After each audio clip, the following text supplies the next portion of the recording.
more than 600 years, the undergraduates of Cambridge University, who have satisfied their examiners, have been presented by their college prelectors to the Vice-Chancellor to receive their degree. Today is another degree day.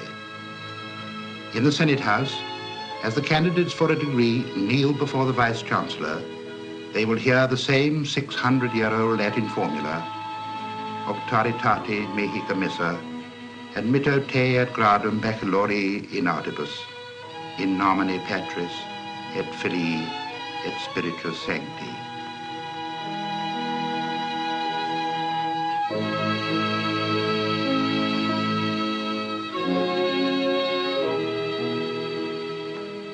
These men are now graduates of the university. Most of them will be leaving Cambridge for good to start a job in life. A few will stay on to continue their researches. But wherever they go, they will remember many things of their 3 years undergraduate life at Cambridge. Cambridge platform, that strange, long, single platform that serves both the up and down trains. Then Cambridge town, where the buses seem so menacingly big, and the streets, even the main streets, so defiantly narrow, where the people share the streets with the buses, motor cars, horses and carts, and bicycles. Cambridge is the place in England to see bicycles, in ones and twos, or sometimes in hundreds. Cambridge, lying as it does in some of the most fertile land in the country, is an energetic, thriving market town. So it is natural that the marketplace should be the real centre of the town. On Saturdays, it is gay and lively with people, crowding along the many rows of stalls, buying fruit, vegetables, antiques, books, meat, in fact, almost anything. Cambridge is a very old town with many charms, but some of them have to be looked for, quiet, narrow little streets. Here and there, an old house or row of houses, seemingly ignoring the push of time. Lovely groups of little rooftops huddled away in unsuspected corners. If these were to disappear, Cambridge would lose one of its greatest charms. And the churches, large and small, are of beauty and interest. But for the undergraduate, Cambridge means the university and his college. Two independent but interdependent bodies, which in their different ways contribute to his education. The university teaches and trains him in the libraries, museums, lecture rooms, and laboratories, and then finally gives him his degree in the Senate House. His college offers him a home where he lives, works, and plays. This home he shares with men who are studying not only his own, but other subjects as well. Anyone who has been to Cambridge will remember many things about the university and his college. The early morning walk across the court for a bath, and then, after breakfast, the start for the 9 o'clock lecture. Shortly before the hour, sometimes very shortly, men begin to leave their colleges, down the staircases and into the courts. Singly, or in twos and threes, hurriedly or leisurely, some with and some without gowns. Science men don't wear gowns at work. The great trek starts to the university lecture halls and laboratories. The day's work is beginning. At this hour, every day of the week except Sunday, King's Parade and other streets in Cambridge are full of men and women on foot and bicycle.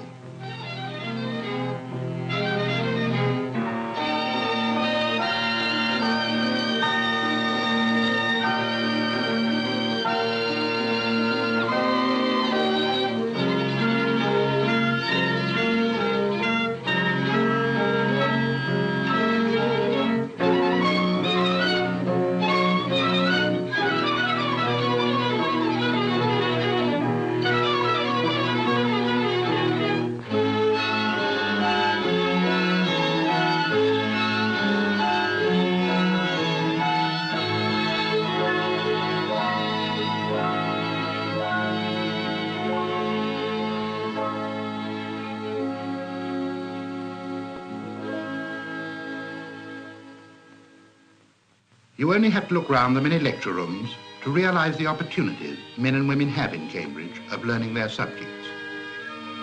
They have the rare good fortune and privilege of being taught and trained by world-famous experts. If it is the physical sciences, there is the Cavendish Professor of Physics, Sir Lawrence Bragg. In this course of 24 lectures on physical optics, I'm going to talk about the interference and diffraction of light waves. I want to deal with such things as fringe visibility and fringe formation, the diffraction of light passing through apertures or around obstacles, the analysis of spectra by gratings, the very important question of resolving power, formation of optical images, and the passage of light through doubly refracting and optically active media.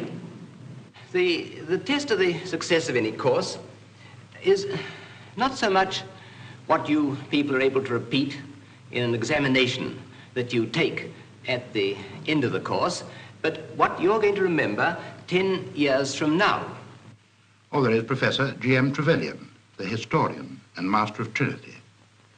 I now turn to the political aspect of the cabinet. We must trace its gradual evolution from a private meeting of men who were the king's servants only, as in the reign of Charles II, into a meeting of the king's servants who are also servants of the House of Commons. This change was not a part of the Revolution settlement of 1689. That settlement had not taken its final form, which we may call the Hanoverian Constitution, until the modern cabinet had been forged on the anvil of time as the iron chain binding the executive to legislative and legislative to executive. Research work goes on endlessly in Cambridge, work which immediately or ultimately affects modern-day problems. It may be investigating the habits of wireworms and the best ways of destroying them in the soil, or studying the mechanism by which an animal, such as a snake or a millipede, moves across a small weighbridge and recording the movements on a revolving drum.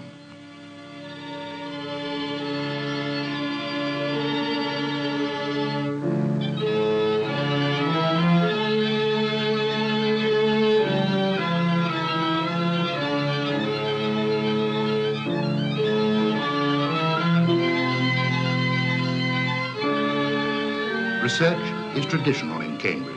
In every laboratory, there is the most modern apparatus, spectrophotometers that can determine the concentration of pigments in solution, balances that can weigh something as light as the wing of the smallest insect, the electron microscope, which has a resolving power 40 times greater than any microscope using light, or the gigantic high-voltage installation in the Cavendish laboratories that can generate 1,000,000 volts.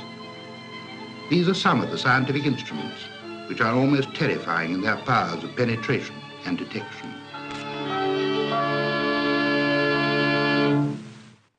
Throughout the morning, undergraduates move from one lecture room to another, punctuated here and there by a visit to a cafe, a refresher in the morning's rush. But the work goes on, surveying in the fields by the River Cam at the back of the School of Engineering, or a drawing class in the engineering laboratories, or next door in the School of Architecture, hearing new ideas and developments in the design of modern houses and public buildings and their relation to town planning of the future.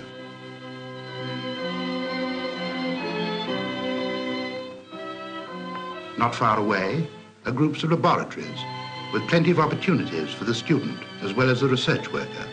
There, men with women from Newnham and Girton work side by side, learning the proper scientific approach, as well as gaining the necessary knowledge for their degrees.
The morning's work in the university ends at 1 o'clock.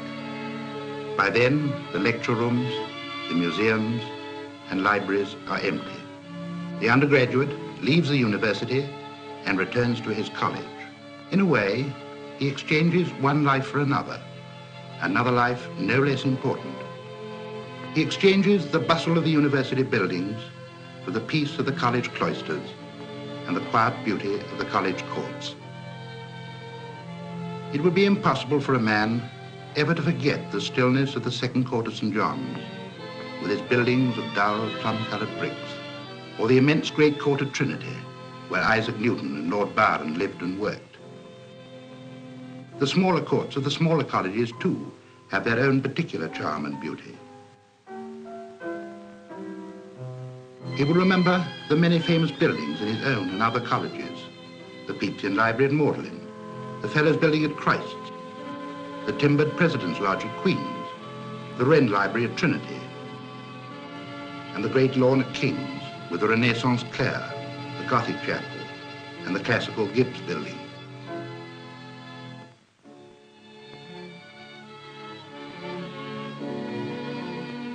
Even the River Cam, moving slowly along the backs of the colleges, has its meaning and exerts its influence. It is a part of Cambridge life. The college buildings, the college lawns, and the river together form one indivisible whole, the banks. The banks of the Cam are an invitation to sit and work, read and think.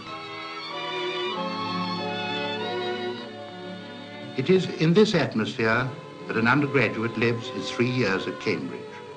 It is a kind of family life with centuries of tradition behind it. It is a life with opportunities for friendship and comradeship, where one meets all types of men, where new ideas are formed and old ones discarded or strengthened, where there is leisure not to be idle, but to read, talk, work, and think for oneself. It's a life of contrast, with opportunity for quiet and opportunity for play.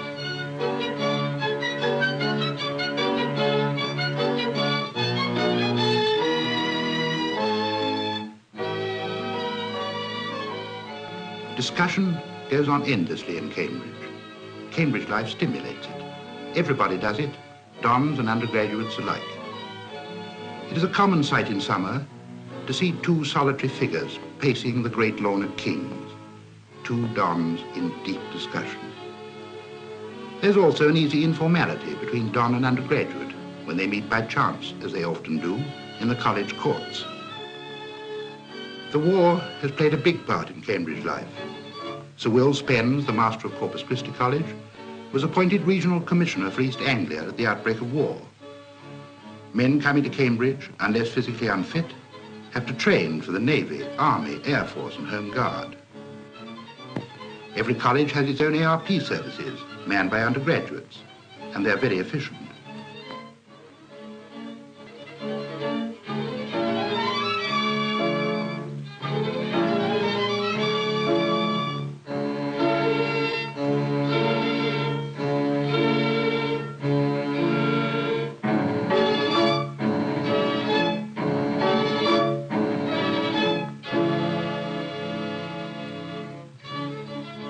In wartime Cambridge, you'll often see the Provost of King's showing overseas visitors to this country around his college, and afterwards lecturing to them informally on his favourite subject of Homer. Why does Greek poetry still matter? First, I think, because it is the poetry of freedom and of friendship. 3,000 years ago, Odysseus cried, "What sort of people live in this country to which I have now come? Are they proud and arrogant and savage and unjust? Or are they friends to strangers, men of a God-fearing mind?" Friends to strangers. To this day, Greece has only the one word for foreigner and guest.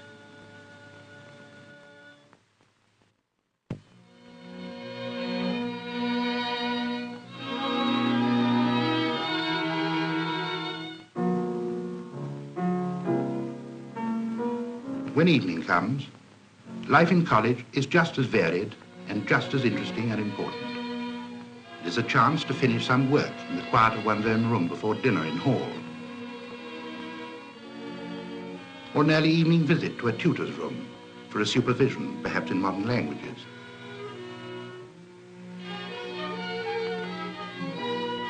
About this time, the chefs in the great college kitchens are preparing for dinner. Hundreds of undergraduates, as well as the fellows of the college, will be dining in hall. Hall at night is a ceremony as well as a meal. The ritual is unvarying and strictly formal.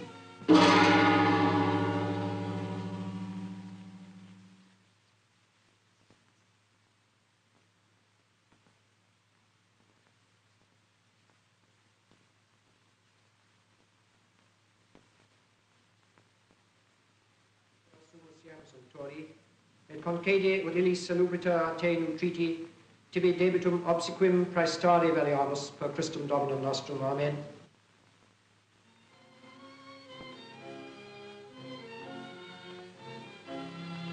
After dinner, the fellows retire to the combination room for wine and coffee. Of all the combination rooms in Cambridge, the loveliest is at St. John's, a long, beautiful Elizabethan room, lit entirely by candlelight.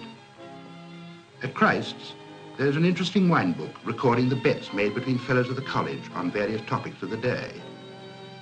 One faded entry tells of a presentation of wine at the time of the Battle of Waterloo. June the 22nd, 1815.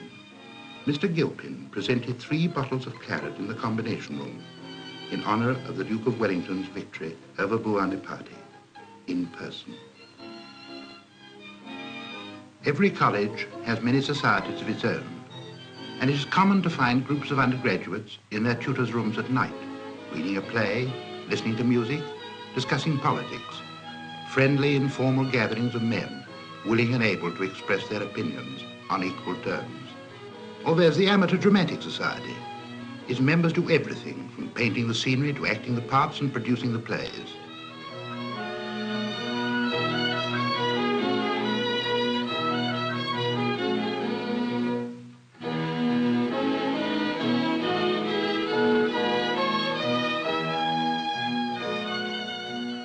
But the memories of evenings at Cambridge are mainly of college rooms. A few steps down a flight of stairs or across a corridor brings one to a friend's room for a drink and a discussion, often till the early hours of the morning, on work, sport, politics, religion, life. In fact, almost everything. Sometimes it's a quiet evening. Sometimes it isn't.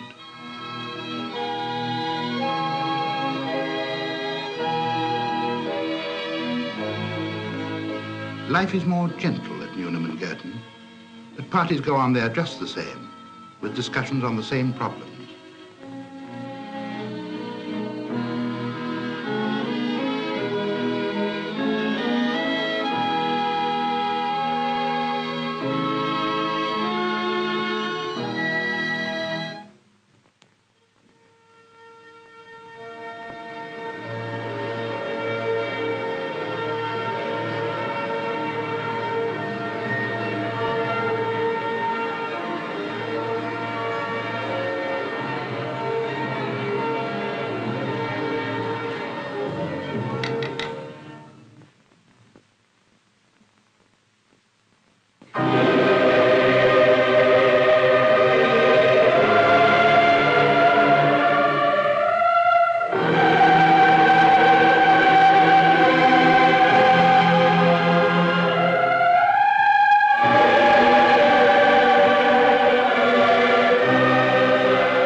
Cambridge is a great centre for music. The University Musical Society, under Dr. Patrick Hadley, has a large orchestra and a choir of over 200. It has given many public performances of major works, some of them for the first time in this country.